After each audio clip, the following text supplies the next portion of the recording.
आप सभी लोगों को मेरा नमस्कार। आज वीडियो के इस पार्ट में मैं आपसे चर्चा करूंगा जो मौखिक बंटवारा किया जाता है प्रॉपर्टी का, इसका कितना महत्व है। ये कोर्ट में किस प्रकार से आप इसको साबित कर सकते हैं और किस कंडीशन में कोर्ट में यह मान्य नहीं होगा अगर जो मौखिक बंटवारा किया गया है आपस में। तो आप अगर ये वीडियो देख रहे हैं तो मुझे निश्चित तौर पर उम्मीद है कि आपने कहीं न कहीं बंटवारा देखा होगा और आपके जहन में आपको ये जानकारी होगी कि मौखिक बंटवारा किस प्रकार से होता है। मैं आपको थोड़ा ब्रीफ कर देता हूँ। साथियों, क्या होता है जब परिवार के कोई बड़े सदस्य होते हैं, जो मुखिया होते हैं या फिर पिता होते हैं, दादा होते हैं। अभी हमारे यहाँ उतना पर्सनल में नहीं है कि हर बंटवारा के लिए, हर प्रॉपर्टी के बंटवारा के लिए हम कोर्ट जाएं या फिर तहसील में आवेदन करें। उसकी एक सबसे सरल प्रक्रिया है जो आज भी हमारे भारत देश में लागू होती है और लोग इस बात को मानते हैं कि आपस में सभी लोग मिलकर बैठ करके आपस में सभी लोग चर्चा कर लेते हैं और फिर उसके बाद आपस में लिखा पढ़ी करके वहां का जो मुखिया होता है वो डिसाइड कर देता है, बता देता है कि इतनी प्रॉपर्टी का हिस्सा बड़े बेटे को, इतना छोटे बेटे को, इतनी बेटी को और इतना माँ को, इतना स्वयं के पास रहेगा।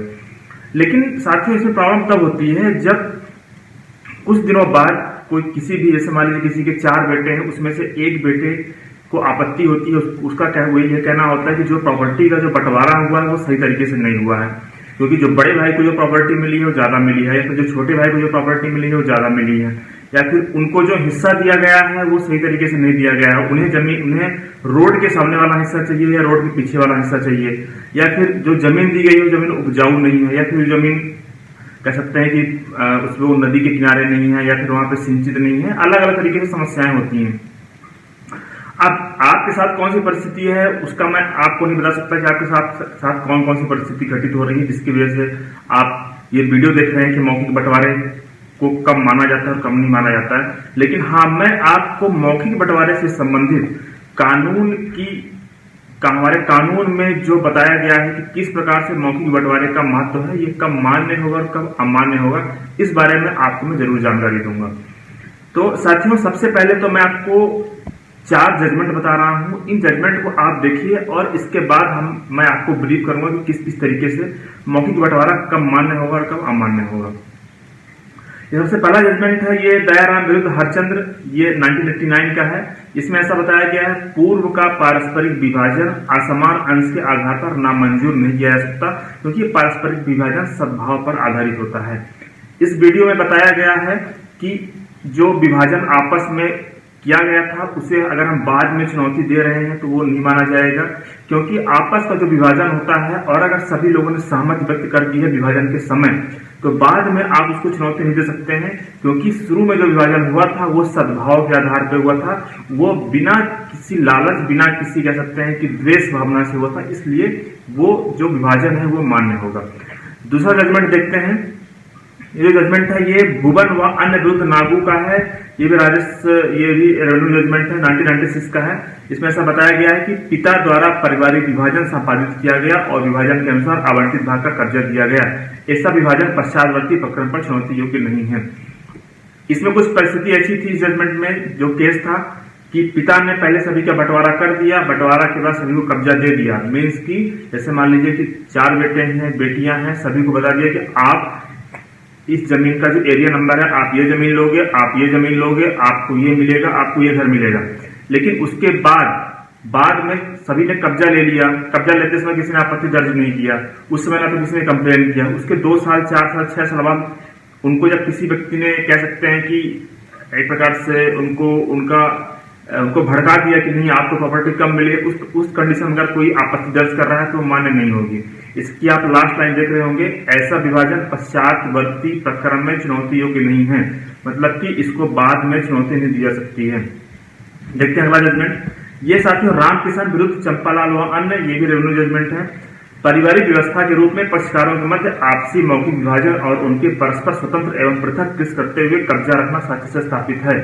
वहां ऐसी व्यवस्था को जो लंबे समय तक चलती रहे, उसे एक पक्षकार की मांग पर विक्षुब्ध नहीं किया जा सकता है।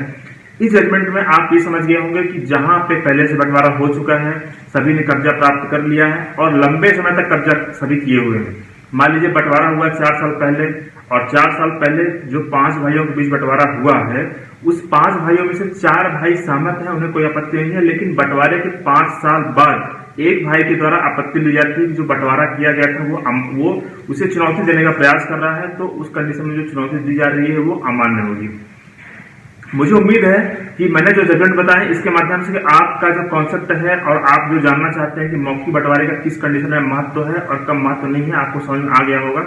हाँ, एक बात का मैंने आपको जवाब नहीं दिया अभी तक, मैं आपको बता दूं कि किस कंडीशन में मौखिक बंटवारा अमान्य होगा। ये उस कंडीशन में होगा कि जैसे मान लीजिए आपका अभी मौखिक बंटवारा हुआ है और उसके महीने 2 महीने के अंदर आप उसको चुनौती दे रहे हैं। अगर आपने उसको तत्काल चुनौती दे दिया है कोर्ट में या फिर आप तहसील के माध्यम से उसको आप चुनौती दे दिया है कि बंटवारा किया गया गलत तरीके से किया गया है, उस कंडीशन में उस बंटवारे का महत्व नहीं रह जाता है।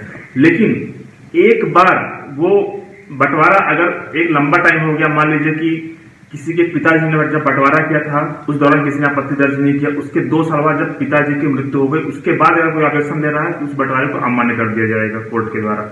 अगर मान लीजिए जहां की पिता दादाजी ने बंटवारा किया, दादाजी को बंटवारा किए हुए 5 साल 6 साल 7 साल हो गए, अगर आप जा रहे हैं तो आपका जो बंटवारा है अमान्य कर दिया जाएगा। अगर आप बंटवारे से असंतुष्ट हैं, अगर आप उससे एग्रीव हैं, तो आप तुरंत ही कोर्ट केस फाइल कर दें या फिर तुरंत ही आप उस चीज को बता दें कि जो बंटवारा है ये अमान्य है, आप उसको स्वीकार नहीं कर रहे हैं। अगर आप स्वीकार नहीं कर रहे हैं, अगर आप इस जो फैसले को है कि ये जब तक ये फाइनलिटी अटेंड कर ले उससे पहले ही अगर आप इसको कह सकते हैं कि अगर आपको चुनौती दे देंगे तो आपका जो बंटवारा है वो शून्य हो जाएगा, वो नल एंड वाइड हो जाएगा। लेकिन अगर आपने डिले कर दिया, अगर आपने कब्जे को स्वीकार कर लिया, अगर आपने उस समय कब्जा स्वीकार कर लिया, बाद में अगर आप ऐसी आपत्ति ले रहे हैं तो ये आपकी जो चुनौती है और जो आपकी आपत्ति है ये स्वाधीन रहेगी और आपका जो दावा है वो भी निरस्त हो जाएगा। मुझे उम्मीद है कि मैंने आज जो टॉपिक कवर किया है आपको समझ आया होगा, और इसके अलावा मैं अभी आने वाले टाइम में प्रॉपर्टी डिस्प्यूट से संबंधित और भी वीडियो आपको अपलोड करता रहूंगा। आप सब्सक्राइब करें ताकि जो भी मेरी वीडियो है उसका नोटिफिकेशन आपको प्राप्त होता रहे और आप उस जानकारी से रूबरू हो सके। धन्यवाद।